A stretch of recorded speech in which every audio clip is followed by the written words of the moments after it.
Bien, vamos a hablar acerca de lo que es la cinemática y la dinámica. En la robótica juegan roles cruciales en el diseño, manejo y funcionamiento de los robots. La cinemática se va a enfocar en el análisis del movimiento de los robots, destacando su localización y dirección, sin considerar las fuerzas que lo originan.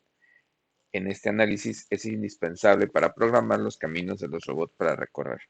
En contraste, la dinámica se enfoca en las fuerzas implicadas en el movimiento del robot como gravedad, resistencia e inercia, y su eficiencia e influencia en la aceleración. La dinámica facilita la predicción de cómo un robot reacciona ante determinadas fuerzas, aspectos esenciales para asegurar su funcionamiento eficaz y seguro.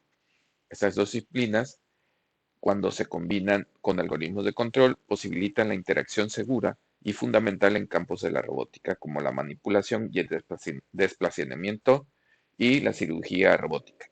Son indispensables no solo para el diseño y el control de los robots, sino también para la simulación, permitiendo así verificar y optimizar su rendimiento antes de su construcción física. Cinemática directa. Considerado un brazo robótico, las posiciones de articulaciones o eslabones ya determinados en un problema que radica en encontrar una configuración de efecto final Reaper. Aquí tenemos un ejemplo de lo que es un tipo de cinemática directa.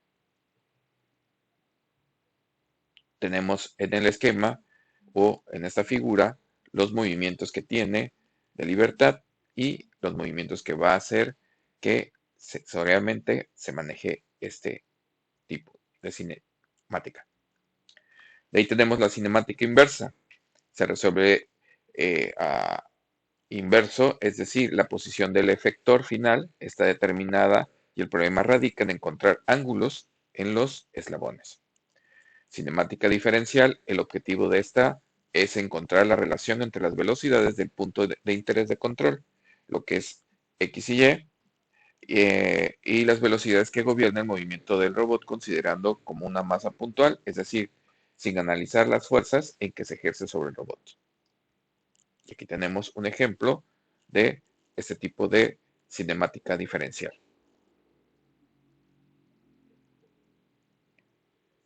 Jocaviano relaciona de las velocidades en un punto de interés con velocidades de actuación y gracias a esta agrupación se pueden realizar diferentes análisis para encontrar configuraciones singulares y analizar con redundancia determinar la cinemática diferencial e inversa. Es indispensable para el análisis y el diseño de algoritmos de control. Sistema de referencia fija, esta es fijo en su posición y en su orientación. Para el sistema se ha escogido una convergencia en el eje X positivo en la parte frontal. Por tanto, el lado izquierdo de la y el eje Z es positivo apuntando hacia la parte de arriba.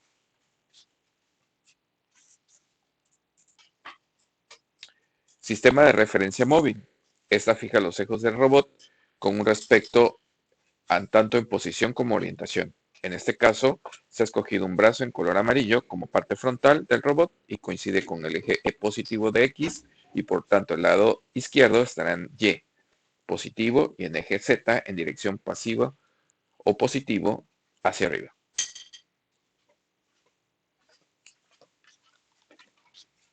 ¿Cómo usar los modelos cinemáticos? Encontrar configuraciones singulares, analizar redundancia, determinar la cinemática diferencial inversa. Esencialmente son usados dentro del diseño de controles cuando el robot desempeña tareas o misiones de baja velocidad y en poca carga en relación de estructura. Una articulación también conocida como par cinemático es una conexión entre dos eslabones mientras sus nudos permiten movimiento relativo entre ellos. Puede ser clasificada por el número de grados de libertad que va a permitir cuál es denotado como f o de una función o bien el orden, es decir, el número de eslabones que se conectan. Asimismo, estos pueden ser actuadas mediante un controlador, denominadas activas, o ser dependientes de la posición de fuerzas de mecanismos, es decir, tratarse de articulaciones positivas. Las articulaciones elementales poseen un tipo de movimiento o grado de libertad que pueden ser rotaciones de revolución o lineales prismáticas. Una articulación de revolución es una bisagra ya que permite una rotación relativa entre dos elementos rígidos y esto es más comúnmente empleado.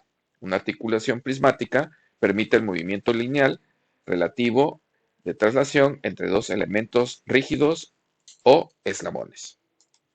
Las variables de articulación denotadas por lo que es un ángulo para una articulación de revolución de una prismática representa el movimiento relativo entre los eslabones adyacentes. Algunos tipos de articulaciones se muestran en la gráfica siguiente. Articulación, relevación, prismática, cilíndrica, universal, esférica y planar. Grados de libertad 1, 1, 2, 2, 3, 3. Cuando cada eslabón en una cadena cinemática se encuentra conectado a otro, cualquiera, por lo menos en dos distintos caminos, la cadena cinemática forma uno o más lazos cerrados y se denomina cadena cinemática cerrada.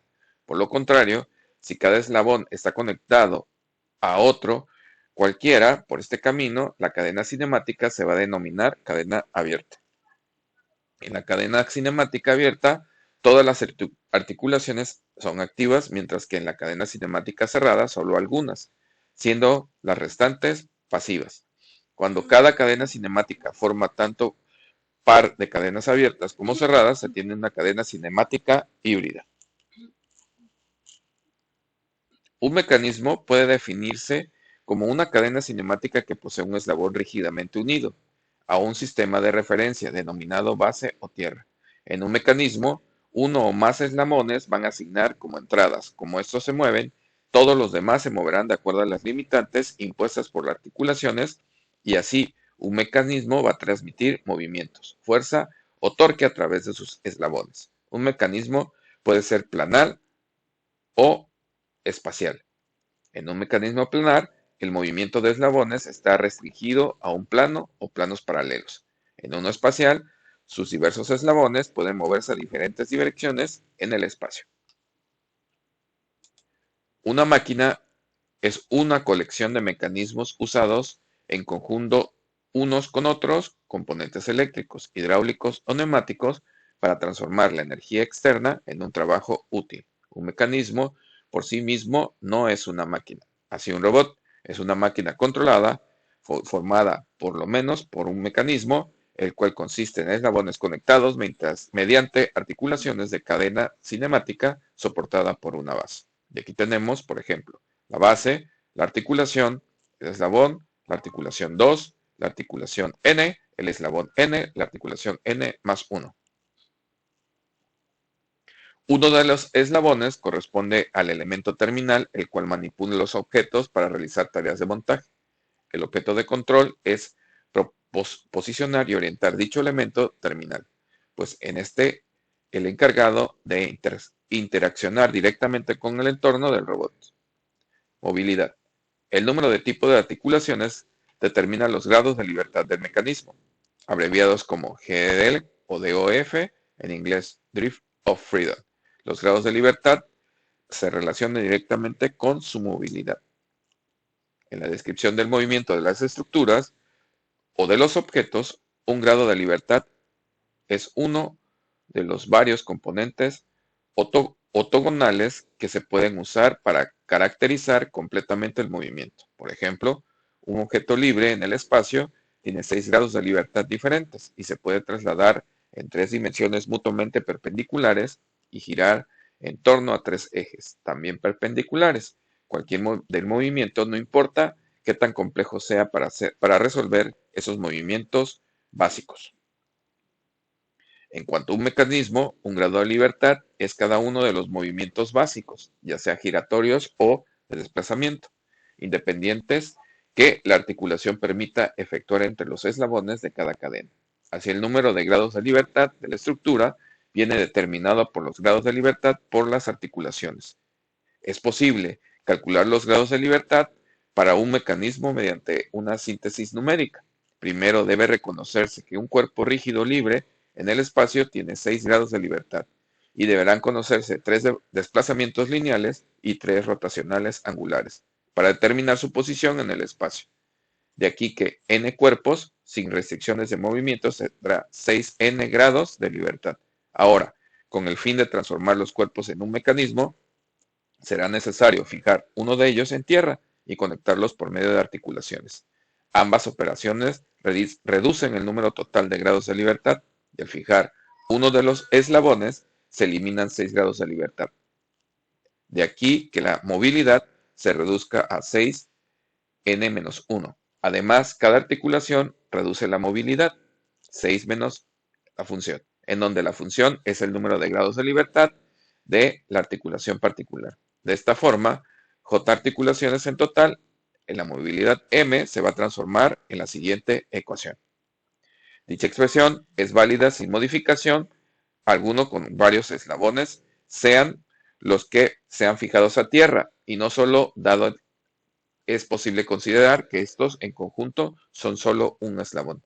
En el caso de los mecanismos planares, dicha ecuación debe modificarse y tomar en cuenta que el cuerpo rígido tiene 3 y no 6 grados de libertad en el movimiento para un solo plano. Y aquí tenemos la ecuación, que es posible generalizar las dos anteriores ecuaciones para observar que estas solo difieren en un coeficiente, el cual vale 6 para la movilidad en el espacio y 3 para la movilidad en un plano. Es decir, que dicha constante es designada en un orden de sistema.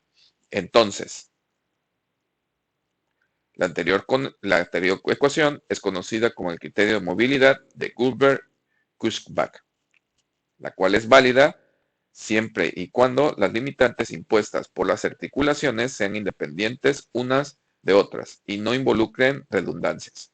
Cuando el eslabón binario encuentre conectado en el mecanismo mediante una combinación de articulaciones tales que no sea posible la transmisión de fuerzas o torques y por conciencia mover un solo eje, entonces se tiene un grado de libertad pasivo. Su existencia también reduce la movilidad de mecanismos. Por tanto, la ecuación debe ser modificada con la siguiente, donde f de p es una ecuación generalizada en número de grados de libertad pasivos presentes en el mecanismo. En general, los eslabones binarios con articulaciones S menos S, S menos E introducen un grado de libertad pasivo. La anterior ecuación permite además interpretar la naturaleza del mecanismo en cuestión a partir de los resultados obtenidos. Si M es mayor a 0, la cadena cinemática posee movilidad al contrario, en que la cadena cinemática no lo posee. Entonces, cada analizada no es un mecanismo, pero sí una estructura, lo cual puede encontrarse forzada. Para este caso, M debe ser menor a 0. Si M es menor a lambda, entonces el mecanismo se encuentra limitado, al poder alcanzar las posiciones y orientaciones del orden del sistema que lo permite. Si M es igual a lambda, se dice que el mecanismo se encuentra determinado y es decir, no está limitado. El mecanismo se dice que es redundante si puede alcanzar una posición u orientación específica de más de una manera, la cual es perpendicularmente útil en presencia de obstáculos.